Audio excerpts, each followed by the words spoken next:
Shalom, que o Senhor te abençoe grandemente em nome de Jesus. Hoje nós vamos fazer o nosso devocional no livro de Números, Números capítulo 20, versículo 11.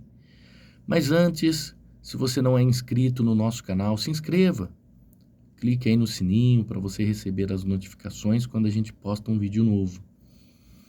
E dá um joinha. Quando você dá um joinha, esse joinha é um termômetro, né? Que marca, olha, continua aí com os seus vídeos, continua fazendo os vídeos, porque a gente tem aí em torno, não é muitas visualizações, né?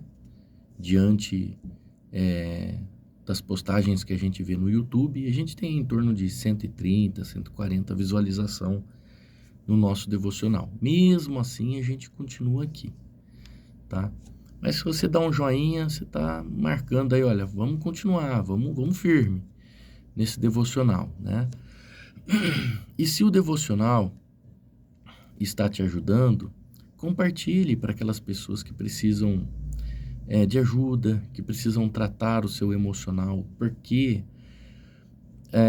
a intenção desse devocional é tratar o nosso caráter, é nos formar pessoas melhores, seguindo os princípios da palavra de Deus, tá bom? Vamos lá para o nosso texto, Números, capítulo 20, versículo 11. Moisés levantou a mão, bateu na rocha 2 vezes com o bastão e saiu muita água. E o povo e os animais beberam. Porém o Senhor disse a Moisés e Arão: Vocês não tiveram fé suficiente para fazer com que o povo de Israel reconhecesse o meu santo poder, e por isso vocês não vão levá-los para a terra que prometi dar a eles. Hoje nós vamos falar como vencer aquilo que nos impede. É um grande desafio para nós vencer aquilo que está nos impedindo, aquilo que está nos bloqueando, tá? Porque todos nós temos desafios, tanto os desafios pessoais quanto os desafios gerais. E você precisa aprender a distinguir o que são desafios pessoais ou desafios gerais. Os desafios pessoais é aquilo que é algo seu, pessoal. Desafios gerais é aquilo onde você está envolvido, mas que envolve mais pessoas, família, nação, enfim. Então, hoje, nós precisamos aprender com Moisés como ele conseguiu superar esses desafios. Moisés era uma pessoa bem limitada, ainda mais que quando Deus o chama, Moisés já estava com 85 anos de idade. Moisés tem que sair numa caminhada, numa peregrinação, treinar um povo, formar um exército, dar aulas de sacerdócio, dar aulas de combate a um povo que era escravo, com 85 anos de idade. Então Moisés tinha suas limitações. Mas ele se dispôs, e quando ele se dispôs, a primeira coisa que aconteceu, Deus deu força e vitalidade para Moisés. Deus cuidou de Moisés, tanto que Moisés ele não fica doente. Quando Moisés morre, que ele chega ao final da sua vida, você vai ver que a Bíblia diz que o seu rosto não envelheceu, os seus olhos não perderam a visão, ou seja, Deus foi a vitalidade de Moisés no deserto. Um senhor de idade com 85 anos. Não tem nada a ver com aquele Moisés bonitão que fizeram a série na televisão aí do Velho Testamento, sei lá como que era o nome da série lá do povo de Israel. Bom, enfim. Moisés estava velho, era bem limitado e ainda mais ele tinha alguns complexos. Moisés era uma pessoa muito mansa. A Bíblia diz que ele era mansa. Mesmo assim, ele matou um homem, ele foi um assassino, né? Mas Moisés, ele tinha muita mansidão. E ele tinha que lidar com isso, né? Porque a pessoa muito mansa também, ela tem que viver empurrada. Veja que o próprio Deus está empurrando Moisés.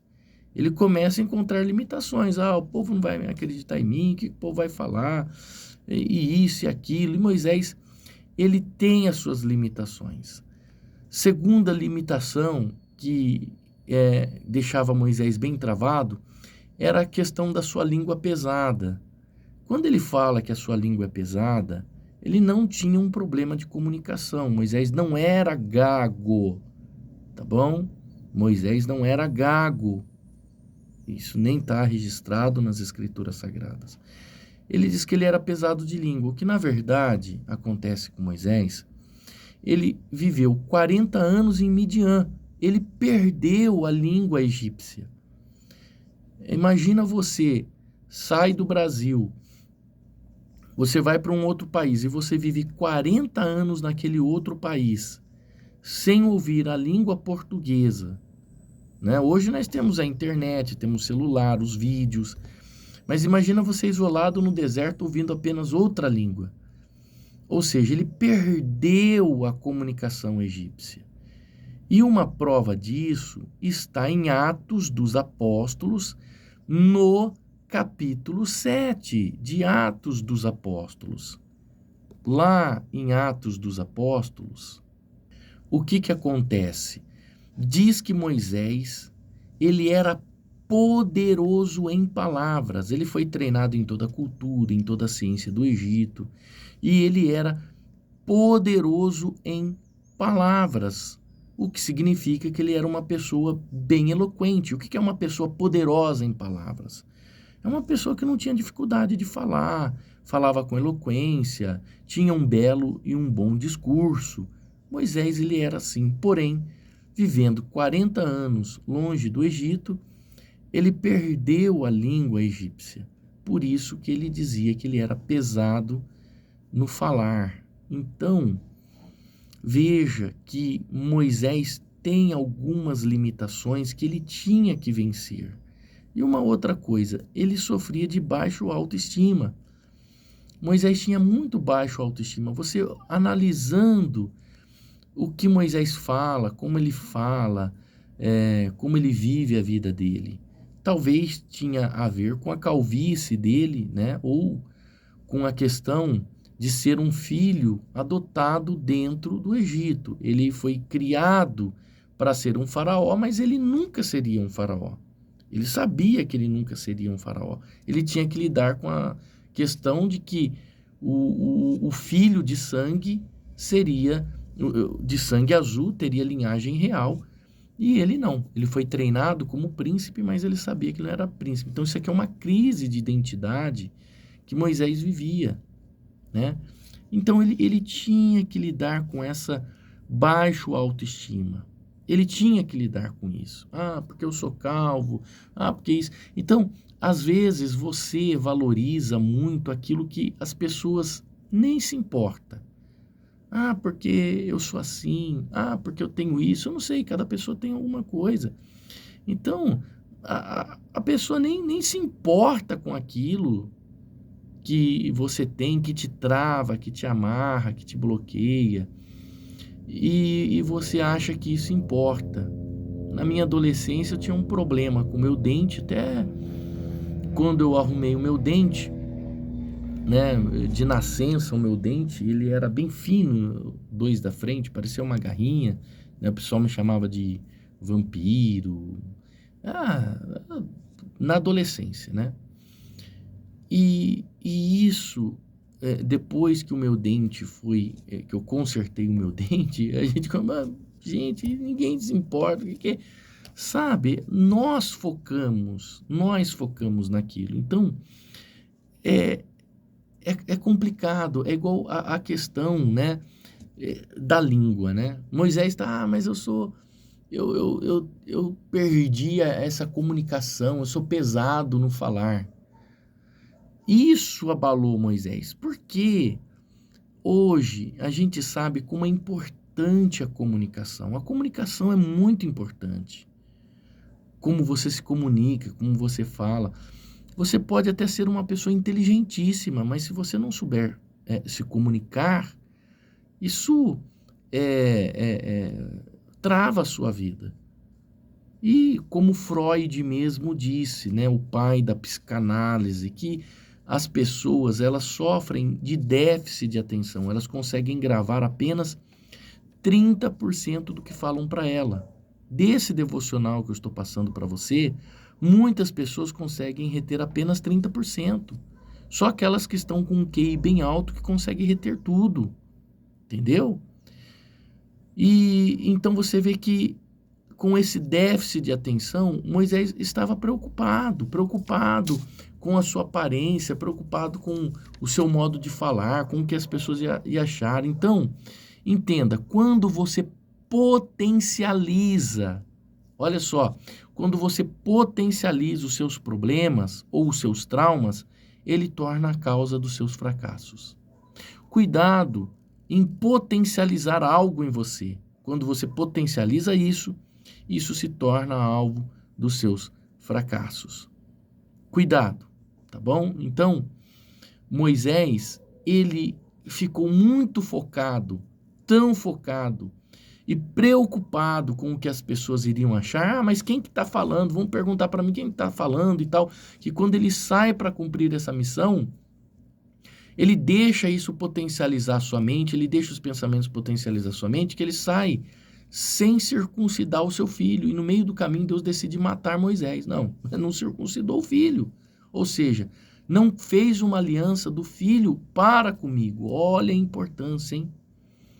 Você que é pai, que é mãe, a importância de apresentar o seu filho no altar de Deus, de devolvê-lo a Deus no altar de Deus. Quando você faz isso, você está firmando uma aliança, se compromissando com Deus, que você vai treinar, ensinar o seu filho o caminho da salvação, o caminho do pacto com Deus. Esse era o motivo de circuncidar um filho, né? E Moisés saiu e esqueceu de circuncidar. No meio do caminho, Deus se enfurece com Moisés. Se não fosse a esposa agir rapidamente no ato da circuncisão do filho, Moisés não teria cumprido a missão dele. Então, é muito importante você alinhar um pacto com Deus, de treinar os seus filhos, de ensinar os seus filhos o caminho da verdade. Deus leva isso muito a sério, hein? Tá? Então, vamos lá. Aí nós chegamos aqui em Números. Moisés levantou a mão, bateu na rocha 2 vezes com o bastão, e saiu muita água, e o povo e os animais beberam. Porém, o Senhor disse a Moisés e Arão: vocês não tiveram fé suficiente, ou seja, vocês não santificaram, na versão ACF diz, vocês não santificaram o povo. Tem muita gente que fala assim, que Moisés perdeu o direito de entrar na terra prometida porque bateu 2 vezes na rocha. Bateu uma vez, a água não saiu, o povo ficou reclamando, murmurando, Moisés foi lá e bateu 2 vezes na rocha, e Deus falou: porque você bateu 2 vezes na rocha, não entrará na terra em que eu prometi. Isso nem está escrito na Bíblia, tá? Veja que Moisés, quando ele chega, ele vai lá, ele pega o bastão e começa a sair água. Ele não bate uma vez, o povo... Não, o texto está dizendo, ele foi lá, começou a sair água. Só que ele esqueceu de santificar o povo. Ele esqueceu de fazer uma santificação naquele momento com aquele povo, e o povo beberam da água sem se santificar. O povo estava reclamando, estava murmurando, estava desacreditando de Deus, estava duvidando do poder de Deus, e agora estavam bebendo da água que Deus estava dando para eles. É tão interessante que essa rocha de Meribá acompanhava o povo de Israel, né? Uma rocha andante no meio do deserto que saía água. Se você ler a história, você vai ver isso, né? Quem é a rocha que anda e que sai água, né? Hoje nós temos Jesus, que é a rocha que produz a água da vida, que nos acompanha. É muito interessante. Eu não tenho dúvida nenhuma de que essa rocha era o próprio Senhor Jesus Cristo, e de que essa água era o próprio Espírito Santo, né? Uma rocha andante no meio do deserto. Bom, vamos finalizar aqui para não ficar muito longo. Amanhã a gente continua. Olha só, na semana que vem a gente retoma. Olha só, não deixe que os seus traumas pessoais bloqueiem você. Vença os seus traumas pessoais. Você não é feio, você não é feia, você não tem bocão, narizão, você não é careca, calvo, como as pessoas falam, magro, gordo. Não, você não é. Você é o que está aqui dentro de você. Você é uma pessoa capaz. Deus deu inteligência igual para todos. Você só tem que treinar. Não existe pessoas mais inteligentes do que a outra. Existem pessoas mais preparadas, mais treinadas, mais estudadas. O que está ao seu alcance também essa possibilidade. Então não deixe nada bloquear você, nada travar você. Você pode superar os desafios. Não é fácil, não é fácil, mas você pode superar os desafios que estão te bloqueando. Deixa eu orar por você. Senhor, em nome de Jesus, eu entro na tua presença e eu gostaria de agradecer ao Senhor pela tua palavra, que tem sido fonte de vida, que tem sido direção e inspiração para nós. Ajude essa pessoa que faz esse devocional conosco a vencer os seus traumas, vencer os problemas que travam, que bloqueiam ela. Às vezes isso está apenas na mente dela. Isso nem é tão relevante, mas ela potencializa, meu Deus, esse problema. Ajuda ela a vencer esses traumas. Abençoe os planos, os projetos, os sonhos desta pessoa, em nome do Senhor Jesus. Amém. Deus te abençoe. Shalom.